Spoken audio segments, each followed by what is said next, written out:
crap question to start with. Yay.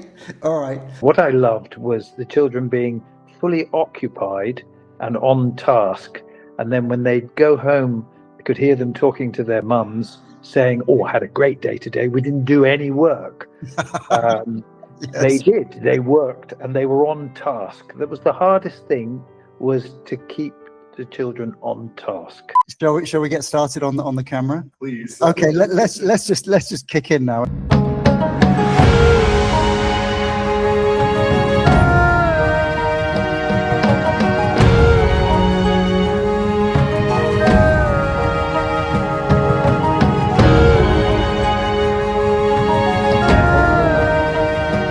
Today we welcome Simon to that sweet spot. Simon, how's it going today? It's going very well. Thank you very much. So just by way of introduction, Mhm. we go back quite a long way. You're an old friend from Bristol, and a fellow teacher, or at least ex-teacher. I was, yes. And I would love to hear about how you got to be a teacher. It was primary level, wasn't it? Primary school. It was. I did teach secondary as a supply teacher. I was a design technology teacher, or craft design and technology in those days. We're talking a long time ago. I was teaching 25 years ago. So it was a good while ago. They've now removed all of the craft from it, and it's pretty much IT nowadays. All right. So it's not so much the physical side of. What's happening, Phil? Just a little atmospheric disturbance. Not the moons of Jupiter again!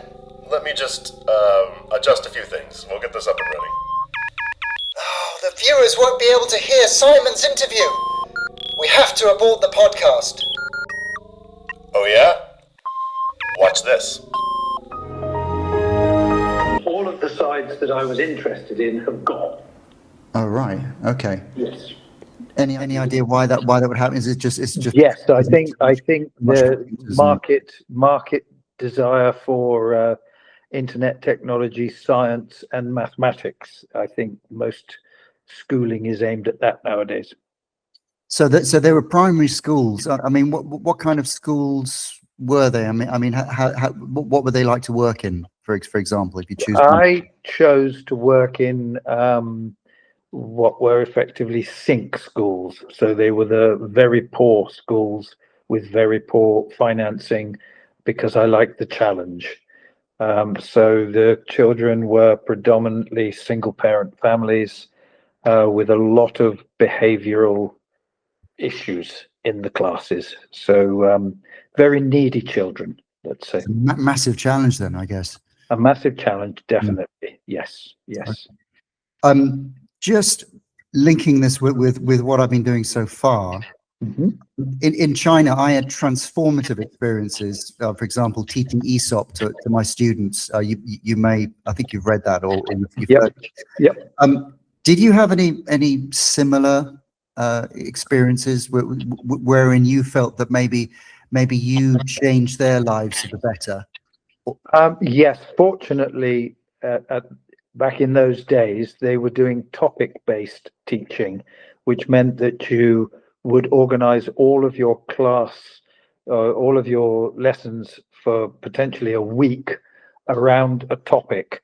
And I found that was far more interesting than just drilling children on mathematics and semantics in English, etc. So, for instance, if it was the Saxons we were doing, then I would bring in lots of materials for them to make their own clothes, to look at the food that they would have eaten, and have a go at making the food in the classroom. We'd draw chalk whales on the playground and measure out the size of the whale, work out how many meals we could make from it, what we could use, all the oils, all that kind of thing. What I loved was the children being fully occupied and on task, and then when they'd go home, I could hear them talking to their mums saying, "Oh, I had a great day today. We didn't do any work." They did. They worked and they were on task. That was the hardest thing, was to keep the children on task and to have them busy and really enjoying themselves. They love to come in the morning and what are we doing today? That was lovely. It sounds like you're a mega teacher, in that they'll remember you forever, probably. They may, but I think that some of the teaching skills, some of the marking and the setting targets so that you could prove that the child had reached certain standards for the national curriculum were quite difficult, especially if everybody was just appearing to have lots of fun. You still then had to link that in with an understanding of certain mathematical problems, the use of language in writing their little stories about what they were doing, etc. So on that side of things, it was a little bit harder to prove that my children were at a certain standard. It's, as far as I can remember, fun isn't a subject on the national curriculum, unfortunately. Absolutely not. Exactly. And what I did, I never minded the children singing in the class or having fun in the class if they were on task, if they were engaged. And I used to listen to other classrooms where the teacher was shouting. And you thought, well, if you start shouting, where do you go from there? How do you raise it up a level? If I wanted quiet in the class, you just raise your hand until everybody saw that the hand was raised, and then everybody went quiet. When I was teaching, when I would go in as a supply teacher in some schools, same city as you, I used to bring in a radio. Yeah, and I would play it, and if they maintained a certain level of sound, low level, the radio would go up, and if they were too loud, I would turn the radio down. I found that was quite a good device. Yeah, no, that's very good.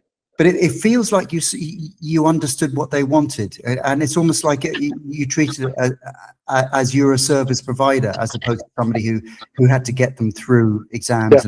Yeah, definitely. And I had lots of materials. I am strange to a lot of the female teachers that I worked with. I had a spinning wheel. I had a loom. I had I would bring in coarse wool, and they would make their own wool out of it. Teach them how to finger knit, all sorts of things like that. Sewing, all kinds of skills that you can't do now. You're not allowed tools in the classrooms. I had one child who was very good at banging nails into a log, and he would spend ages hammering the nails into the log. You can't do that now because the hammer might be turned on another child, or they might bang their finger. Health and safety. Yeah, absolutely. No, particular. Yeah. You may already have answered my next question, but I'll ask it anyway. What kind of advice would you have for someone who's considering teaching the same kind of classes as you taught? It would be very different, the teaching now. It is more drilling to meet standards of constant testing for the national curriculum. I would say that 90% of the people that did my teacher training course, and mine was a 4-year course, it was a BEd Hons, did not teach on from that. There were very, very few teaching positions.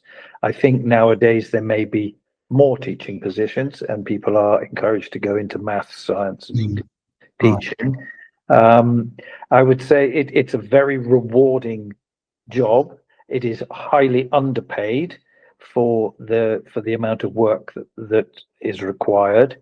Your organizational skills need to be high, and that counted me out. Well, it certainly counted me out in the end.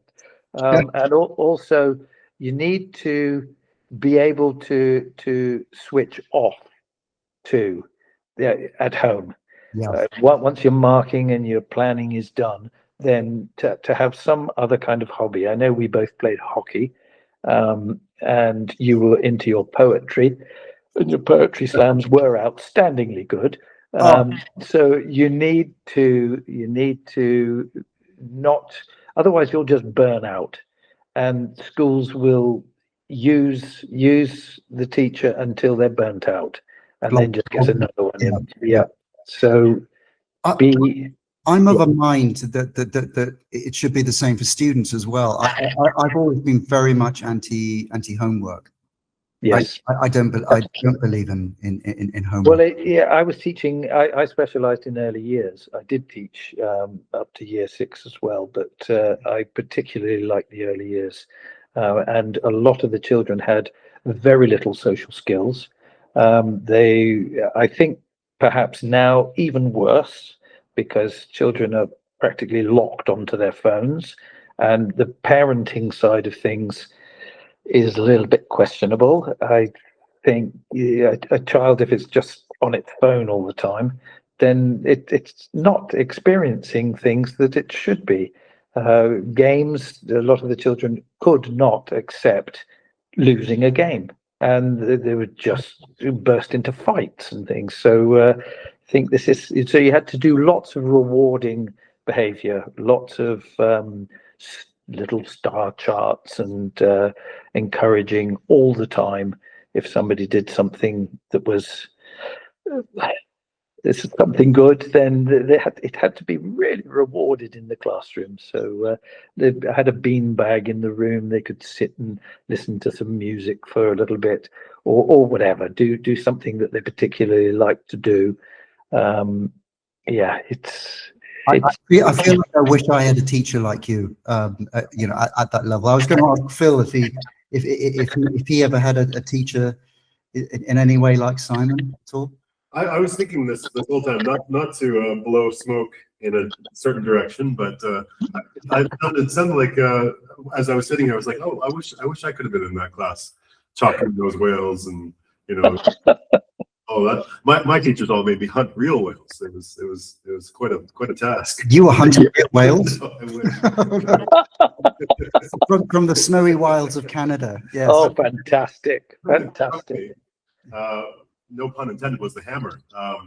The hammer thing in the classroom. You're absolutely right. My brother's a teacher, and they would never have a hammer in the class. No. Right. But it's exactly the type of tool that we need. You know, there's going to come a time where these internet skills are no longer required, and they'll be replaced. And we're not going to have the woodworking skills that we would have had, and we're not going to have the calloused hands and the memory. Yeah, and they did away with apprenticeships, so practical skills are very important, and very important for children's self-esteem too. Building things, I love that. It very, very important. And we would build little huts and put floors down, and you could do all the Pythagoras side of things where they were putting in floor tiles, and the parent might have been a builder or whatever. That's what they wanted to do. So they loved that. It was, and that is lost now. And everything is linked into smart boards and computers now. I understand that technological skills are important and IT skills are very important, but it's just taken over. It's not. And then spell checks and all sorts of things. It sounds a massive shame. I mean, what are we going to do if the lights go out one day? Exactly. Back to the hammers. You know, the hammers. Now, Phil was talking about whales, but I have to bring this up. We're going on a slight tangent here. Mm-hmm. Aha! That's a very dangerous snake. You want to be very careful. You are holding it in the correct position, which is very good. This is amazing because one day it might come in useful. Now, there is a reason why I bought this. It looks more like a rhinoceros viper, to be honest. But you have a history with black mambas. And I don't have a history with black mambas in specific. It was just any snake. Okay. We had chameleons in the garden. I grew up in East Africa, in Kenya. I had a charmed childhood there, and we had chameleons on a bush, and we used to take the chameleons into the snake park, and we'd get a very small amount of money per chameleon, And then I asked the chap there, well, where is the chameleon enclosure?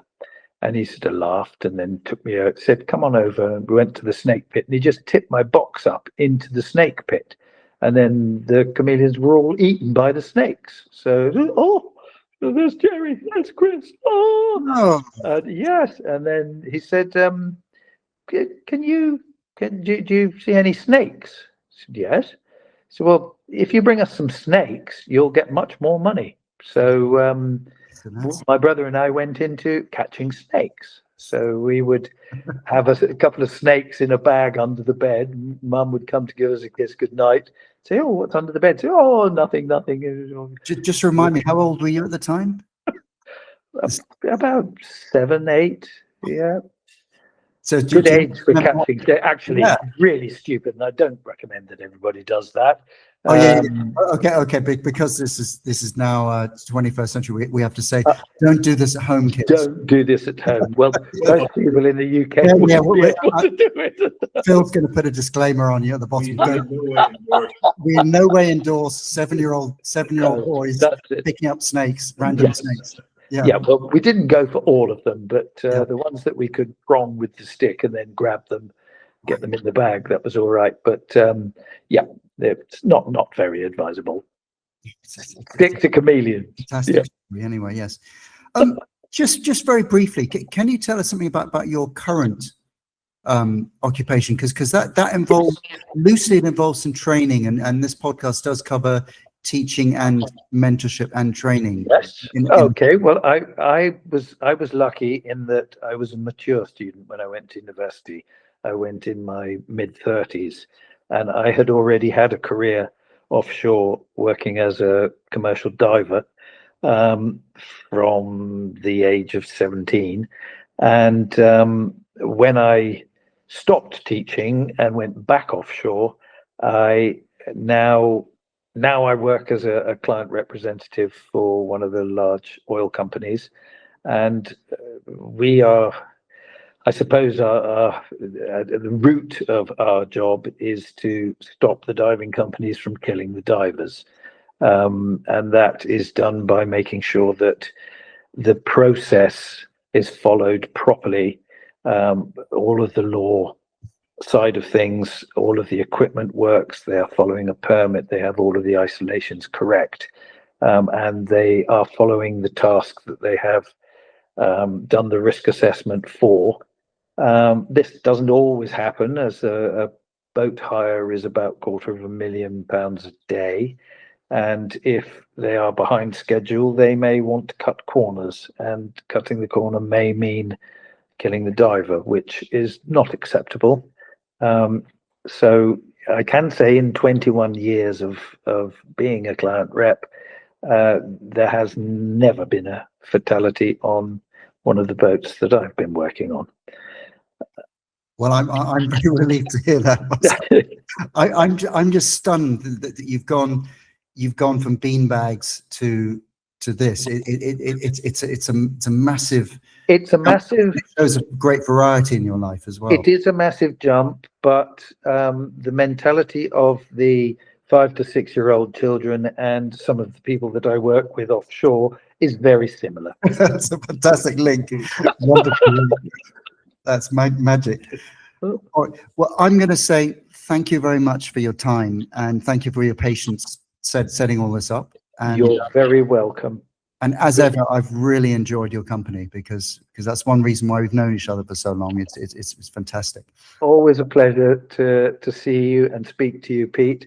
And I'm thrilled that you're doing these podcasts because they are very, very well presented, and they're intelligent. They promote thought, and I think that's terrific. Wow. I hope we recorded that bit. I would give you one of those smiley faces on your little sticker chart and say, well done, Pete. I was going to say, can we get all that in writing, Simon? maybe a nice frame? Absolutely. Magic. Well, I've really, really enjoyed this. So I'm going to say, take care out at sea, and we're going to stay in touch big time. Excellent. Lovely speaking with you, Pete. Lovely speaking to you too. Take care, Simon. We'll Yeah. see you soon. All right. And also thank you for all our viewers for tuning in. Like it, love it, loathe it. Tell us what you think.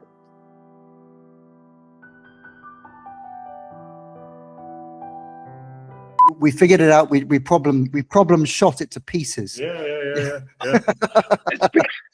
Because you haven't got your clown makeup on. Yeah, should- there I you should go. say, Yeah, so we you need fresh breath. I was just about to say, was that Fresh was that, breath. Yep. I was going to say it pongs a bit. was that you know? cheese and onion I was smelling before? Have I used an onion? Cheese, Yeah, cheese and you- onion. You were fogging up your camera lens.